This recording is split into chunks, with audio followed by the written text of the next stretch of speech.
Hi hello എല്ലാവർക്കും വീഡിയോയിലേക്ക് സ്വാഗതം. അപ്പോൾ ഈ ഒരുങ്ങിക്കെട്ടൽ എങ്ങോട്ടാണെന്ന് ചോദിച്ചാൽ ആശുപത്രിയിലേക്കാണ് കേട്ടോ. അപ്പോൾ മുന്നത്തെ വീഡിയോയിൽ അല്ലൂനായിരുന്നു ചുമയും പനിയും ഉണ്ടായിരുന്നത്. അപ്പോൾ അത് രണ്ടും നേരെ അല്ലു എന്ത് ചെയ്തു, അമ്പാടിക്ക് കൊടുത്തു.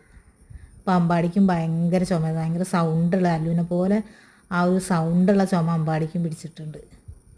അപ്പോൾ ഏട്ടനില്ല, അപ്പോൾ ഏട്ടൻ്റെ വീട്ടിലേക്ക് പോയതാണ്. അപ്പോൾ ഞാൻ എൻ്റെ വീട്ടിലേക്ക് പോവുകയാണ്, ഓട്ടോയിലേക്ക് പോവുകയാണ്. അപ്പോൾ പോകുന്ന വഴിക്ക് അമ്മേനെ കൂട്ടി, എൻ്റെ അമ്മേനെയും കൂട്ടിയാണ് ഡോക്ടറെ അടുത്ത് പോകുന്നത്. ക്രസൻറ്റ് ഹോസ്പിറ്റലിൽ തന്നെയാണ് പോകുന്നത് കേട്ടോ. അപ്പോൾ അല്ലൂനെ 5 ദിവസം കഴിഞ്ഞിട്ട് കാണിക്കാനും ഉണ്ട്. അപ്പോൾ അതും കാണിക്കണം, അമ്പാടീനെയും കാണിക്കണം. അപ്പോൾ സെയിം ഡോക്ടറെ തന്നെയാണ് കാണിച്ചത്. അപ്പോൾ വന്നപ്പോൾ അവർ പനി ഉണ്ടോയെന്ന് നോക്കി.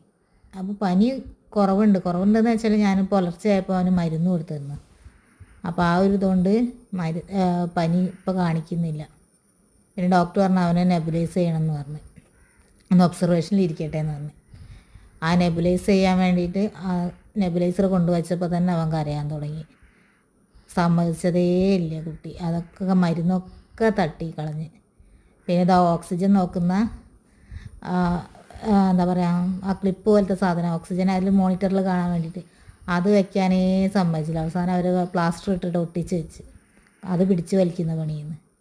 പിന്നെ 6 മണിക്കൂർ ഒബ്സർവേഷനൊക്കെ കഴിഞ്ഞ് ഞങ്ങളിതാ വീട്ടിലേക്ക് ഓട്ടോറിക്ഷയിൽ തന്നെ പോകുന്നു. അപ്പോൾ ഇതിന് അമ്പാടി ഉറങ്ങിയിട്ടുണ്ട്. അപ്പോൾ അത്രയേ ഉള്ളൂ. വീഡിയോ ഇഷ്ടപ്പെട്ട സബ്സ്ക്രൈബ് ചെയ്യുക. ബായ്.